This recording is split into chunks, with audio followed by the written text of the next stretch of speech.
নমস্কার। আপনারা প্রত্যেকেই মোটামুটি জানেন বা শুনেছেন যে আপনাদের পঞ্চায়েত এলাকার বিভিন্ন জায়গায় কিন্তু নতুন ভোটার কার্ড বা ভোটার কার্ড কারেকশনের কাজ শুরু হয়ে গেছে। তাই এখন যদি আপনারা কাজটি করেন তাহলে প্রসেসটা খুব তাড়াতাড়ি হবে। আজকের এই ভিডিওর মাধ্যমে আমি আপনাদের দেখাবো বিবাহিত মহিলারা যাদের বিবাহের আগে বাবার বাড়িতে ভোটার কার্ড ছিল এবং বিবাহের পর তারা বাবার বাড়ির ভোটার কার্ডটি স্বামীর বাড়িতে ট্রান্সফার করতে চান, তারা কী করে অনলাইনের মাধ্যমে করবেন। ভোটার কার্ড ট্রান্সফার করার প্রসেস একদম সহজ এবং এটি আপনি বাড়িতে বসেই অনলাইনে করতে পারবেন। আপনার কাছে একটি ল্যাপটপ, কম্পিউটার বা মোবাইল ফোন থাকলেই হবে। এটি আপনি খুব সহজেই অনলাইনের মাধ্যমে করতে পারবেন এবং এটি করতে আপনার খুব একটা সময়ও লাগবে না। এই ভিডিওতে আমি দেখাবো কিভাবে মাত্র কয়েক মিনিটের মধ্যেই আপনি আপনার ভোটার কার্ড ট্রান্সফারের জন্য অ্যাপ্লাই করতে পারবেন। ভিডিওটি ভালোভাবে দেখুন এবং স্টেপ বাই স্টেপ পুরো প্রসেসটি ফলো করুন।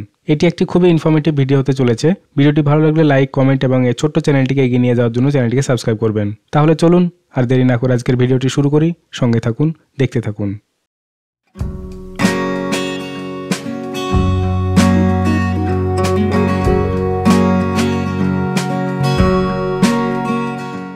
ভোটার কার্ড ট্রান্সফার করার ক্ষেত্রে দুটি শর্ত আছে।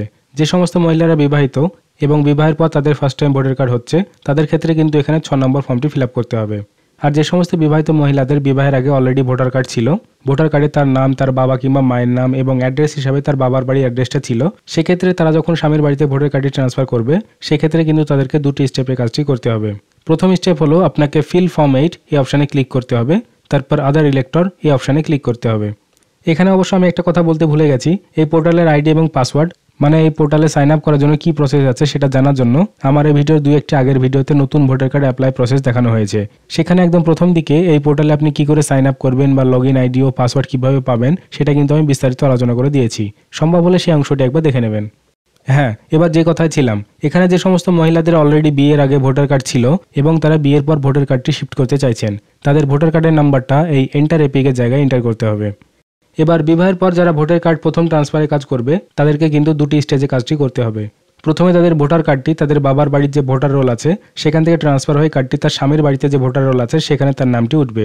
মানে এক জায়গা থেকে, মানে বাবার বাড়ি থেকে ট্রান্সফার হয়ে শিফট হয়ে তার স্বামীর বাড়িতে উঠবে। এক্ষেত্রে প্রথম স্টেজে আপনাকে যে কাজটি করতে হবে, শুধুমাত্র অ্যাড্রেসটা শিফট করতে হবে। আপনাদেরকে বোঝানোর জন্য আমি একটুখানি প্রসেসটা এগিয়ে নিয়ে যাচ্ছি। এখানে আমি ভোটার কার্ডের নাম্বারটা এন্টার করে সাবমিট করছি, তাহলে এখানে সেই ভোটার কার্ডের ডিটেলস চলে আসবে। আপনারা জাস্ট এখানে ওকে করবেন। হ্যাঁ, এবার যে কথায় আসছিলাম, এখানে আমি প্রথমে বললাম যে দুটি স্টেজে কাজটি করতে হবে। প্রথম স্টেজ হলো সেই ভোটার কার্ডটি নিয়ে ভোটার কার্ডটির প্রথমে শিফটিং অফ রেসিডেন্স এই অপশানটা সিলেক্ট করতে হবে। এই অপশানটা সিলেক্ট করলে যেটা হবে, সেই বিবাহিত মহিলার ভোটার কার্ডটি তার বাবার বাড়ি থেকে ডিলিট হবে এবং তার স্বামীর বাড়িতে উঠবে। এখানে কিন্তু শুধুমাত্র অ্যাড্রেসটি চেঞ্জ হবে এবং সেখানে তার নাম, মানে বিবাহের পূর্বের যে টাইটেল ছিল, মানে বাবার বাড়ির টাইটেল, সেটাই থাকবে। রিলেটিভ নেম হিসেবে তার বাবার নাম এবং সম্পর্ক পিতাই থাকবে। এগুলো কিন্তু প্রথমে চেঞ্জ হবে না।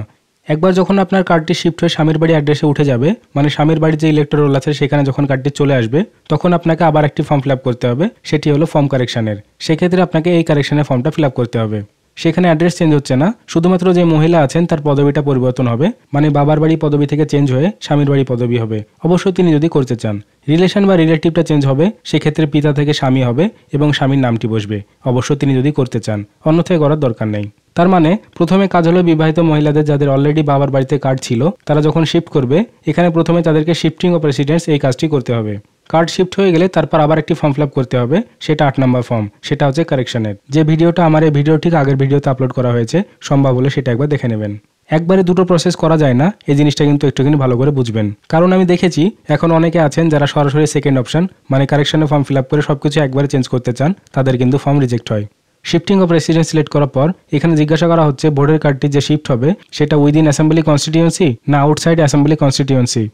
যদি একই অ্যাসেম্বলি কনস্টিটিউয়েন্সি আন্ডারে হয়, অর্থাৎ একই বিধানসভার কেন্দ্রে হয়, সেক্ষেত্রে উইদিন করবেন, আলাদা হলে আউটসাইড করবেন, তারপর ওকে করবেন। এবার এখানে সিলেক্ট করতে হবে কোন অ্যাসেম্বলি কনস্টিটিউয়েন্সিতে ভোটার কার্ডটি যাবে। এটা আমি ওয়েস্ট বেঙ্গল সিলেক্ট করছি। ডিস্ট্রিক্ট এখান থেকে ধরুন দার্জিলিং সিলেক্ট করছি।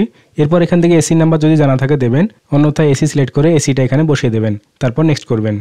এরপর বি অপশানে এখানে দেখতে পাবেন অ্যাপ্লিকেন্টের নাম এবং তার এপিক নাম্বার অটোমেটিকলি চলে এসেছে। আপনি এখানে কিছু চেঞ্জ করতে পারবেন না। এখানে আধার নাম্বার ও মোবাইল নাম্বার সিলেক্ট করে এখানে অ্যাপ্লিকেন্টের আধার নাম্বার ও ফোন নাম্বার এন্টার করে নেক্সট করবেন।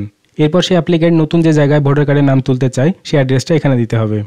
এখানে হাউস নাম্বারের জায়গায় হাউস নাম্বার দিয়ে দেবেন, অন্যথায় ভিলেজের নাম বা অন্য কোনো যদি জায়গার নাম থাকে বা পাড়ার নাম থাকে সেটা দিয়ে দিতে পারেন। এখানে ভিলেজের নাম, পোস্ট অফিসের নাম, পিনকোড, ব্লকের নাম, আর এখান থেকে স্টেট ওয়েস্ট বেঙ্গল থাকবে, আর এখান থেকে ডিস্ট্রিক্টটা সিলেক্ট করবেন।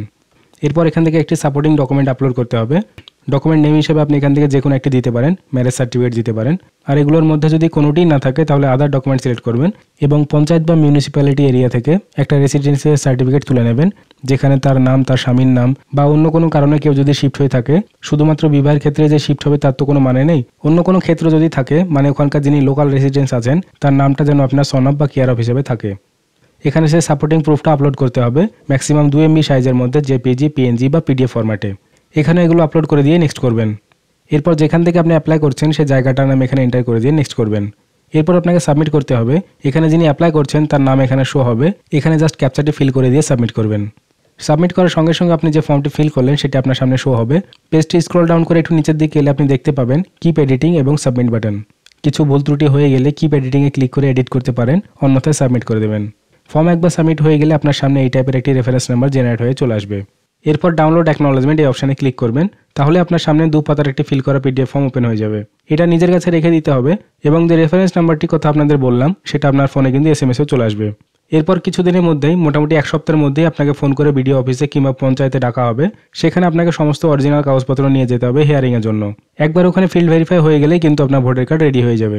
ভোটার কার্ড রেডি হয়েছে কিনা সেটা জানার জন্য যে রেফারেন্স নম্বরটি কপি করে রাখতে বললাম বা যে SMS-টি আপনার কাছে এসেছিল সেটা নিয়ে ট্র্যাক অ্যাপ্লিকেশন স্ট্যাটাস এই অপশানটায় ক্লিক করবেন। এখানে রেফারেন্স নাম্বারটি এবং স্টেট সিলেক্ট করে সাবমিট করলে কিন্তু আপনার ভোটার কার্ডের কাজটি কতদূর এগিয়েছে সেটা জানা যাবে।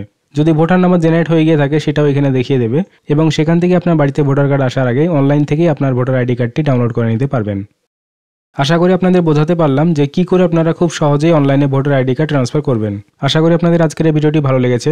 যদি ভালো লেগে থাকে অবশ্যই লাইক করবেন। ভিডিও রিলেটেড কোনো রকম কনফিউশন থাকলে কমেন্ট করতে ভুলবেন না। আশা করি সকলে ভালো থাকবেন, সুস্থ থাকবেন। ভিডিওটি দেখার জন্য আপনাদেরকে অসংখ্য ধন্যবাদ।